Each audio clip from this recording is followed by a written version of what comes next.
Welcome sa ating bagong palatuntunan na pinamagatang Ang hampas lupang traktor.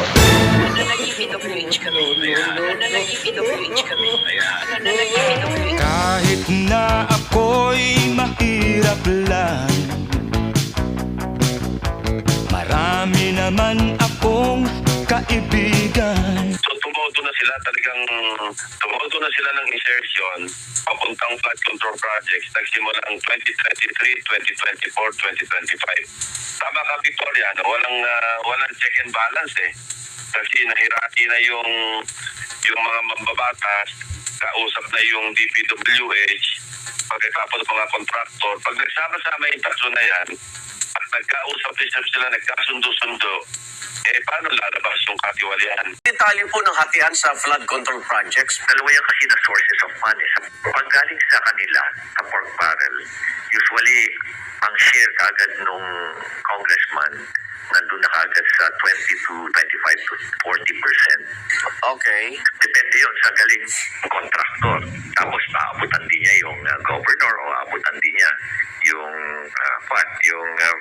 mayor, no?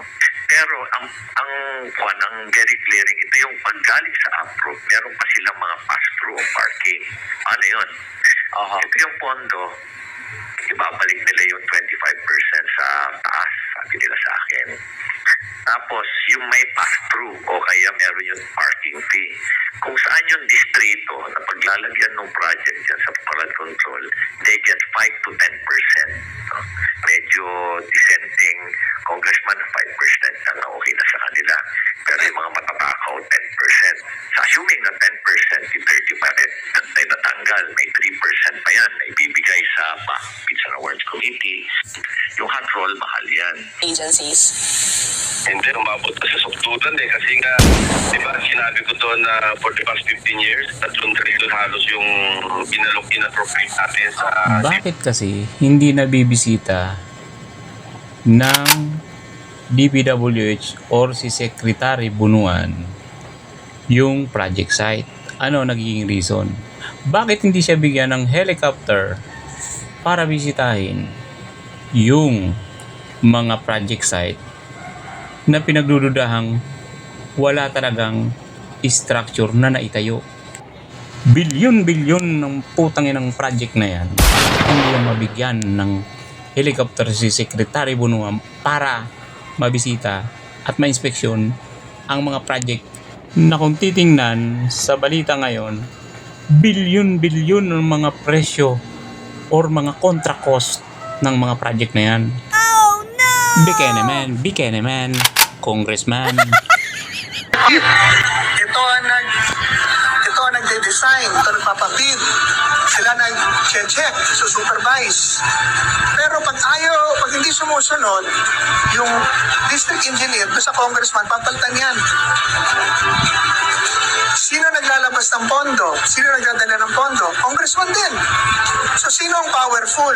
Yung contractor, yung congressman, o DE? Yung congressman. Pero huwag kang magsasalita masama sa congressman, tatawagin ka sa Quadcom. Dito, tatawagin mo ako sa Quadcom. Okay na eh. Ano nga, tatay ko, 12 years na kulong eh. Sarap ng kulungan nila ron, naka-aircon ka pa. At pag kinulong po nila ako for doing what is right, I will consider that as a chip on my shoulder because totoo ang ginawa ko. Ano yung naging parang gateway para gumanda ang buhay ninyo? Nag-DPWH kami. Ayan, okay, fine. Ano yung naging parang gateway para gumanda ang buhay ninyo? Nag-DPWH kami. Ayan, okay, fine. Usapan natin ngayon yung may pa na balita. Bukod doon sa inyong investigation na parang well-orchestrated ito kasi bukod doon sa sinasabing mga district engineers, meron ding nagiging cut yung mga miyembro ng Bids and Awards Committee, meron din ang COA na sila dapat ang sumisilip dyan sa mga proyekto at budget na yan. Yung COA, mga resident COA yan palagay ko. Dahil alam mo, two steps para yung pag-monitor niyan eh. Kapag nag-implementa yung district engineer sa kanyang engineering district, ng isang project, halimbawa, mag-prepare siya na tinatawag na project designation order. level. Kasi nandiyan na yung budget, ano. Ginagawa nga rito, kaya kung mapasin nyo, nakaatago ng pare-pareho yung tawag ko nga doon, distrito. Tawag nila, inadap ko lang naman yung terminology nila eh. Na pati ang presidente, di ba na-alarma siya kung bakit hindi po pwedeng iba-iba disenyo, iba-iba yung specs, iba-iba yung lugar, iba-iba naman yung haba ng yung linear meters. Pero bakit parang iisa talaga yung similar, eksaktong pare-pareho yung alokasyon. So, ang nangyayari kasi, may threshold kasi yung level ng threshold ng kung sino mag-implementa. Pagka sa District Engineering Office, 50 to 150 million. Pag lumabas ang 150 million hanggang 400 million, doon na yan sa regional office. At above that, sa central office na. So, pag tinambak ka ng isang congressman halimbawa o isang senador, ang isang distrito ng halimbawa 5 billion, o bahala ka na dyan. Kung magkausap yung legislator at saka yung district engineer.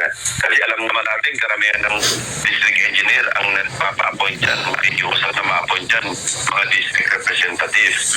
Kakausapin yung DPWH. So, bata-bata system yan. Pag nagtambak ng 5 billion, bahala ka na dyan.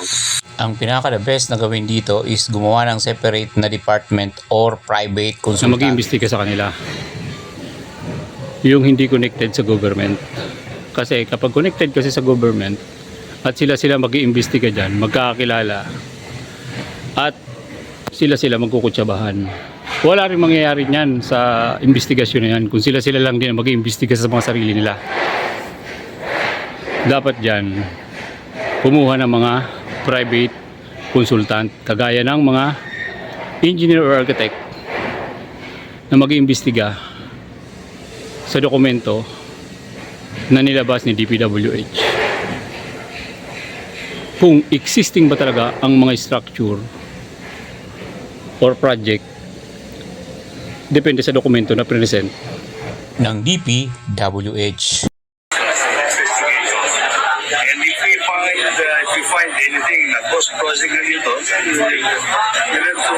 have to sanction anybody who is involved in this cost project. Kaugnay nito, binigyan din naman ni Senator Erwin Tulfo ang command responsibility sa sitwasyon ni Bonoan. It's not necessarily, kasi kung titignan mo talaga, the problem is, ang problema ay doon sa baba niya eh, from the USEC, RDs, EE, tapos contractor eh. Na yung mga contractor, kausap yung mga politiko. So, yun ang problem eh. Hindi siya mismo eh. Ibig sabihin nun, hindi si DPWH ang mag-iimbestiga sa DPWH. Yun ang nangyayari ngayon. Iimbestigahan nila yung sarili nila. O di sila nagkutsabahan dyan. Di ka man lang nag-isip, di ka man lang nagsika, pinabayaan mo ang iyong kinabukasan. Ba't ka ganyan? Di naman sila nagkulang. Administrasyon na may 5,521 flood control projects itong natapos mula 2021, 2022 to 2024. At may ongoing pa ngayon na 5,000 plus, Madam Speaker. Pero tuloy-tuloy ang pagbaha dito sa ating bansa. Ng mga ahensyang kinauukulan katulad ng DPWH, ng DBM at yung mga initial na representatives na dumalo galing sa 15 contractors na identify ng Pangulo Kamangay.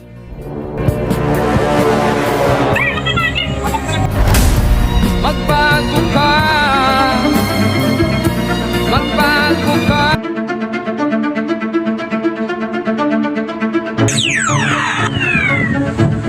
Binunyag ni Senator Erwin Tulfo na kilala na ni PBBM ang mga nasa likod ng umano'y flood control project scam sa bansa. Sa isang panayam sa radyo, sinabi ni Tulfo na isang mataas na opisyal ng DPWH ang inalis sa pwesto at nilipat na sa kasagsagan ng investigasyon kasunod ng SONA ng Pangulo. Hindi pa pinapangalanan ng opisyal, pero isinalarawan nito ni Tulfo na pinakamayamang undersecretary sa buong mundo. Mayroon din anyang 35 House Representatives ang tukoy ng mga kontraktor ng mga proyekto ng pamahalaan at pinauubayan na niya sa DPWH at Malacanang na sila ay pangalanan. Mahiya naman kayo sa mga kabahayan nating naanod o nalubog sa mga pagbaha. Mahiya naman kayo, lalo sa mga anak natin na magmamana sa mga utang na ginawa ninyo ang ginusulong. Ibig sabihin, babayaran ni government si private consultant separately at hindi connected si government official sa mga private consultant na to. Gumawa sila ng batas, sabihin na natin, gumawa ng batas si Senate na magpo-provide nga ng ganito, magpo-provide ng private consultant na mag-iimbestiga sa government official regarding sa flood control or mga government project. Magiging effective yan. At mag-inhibit ang mga congressman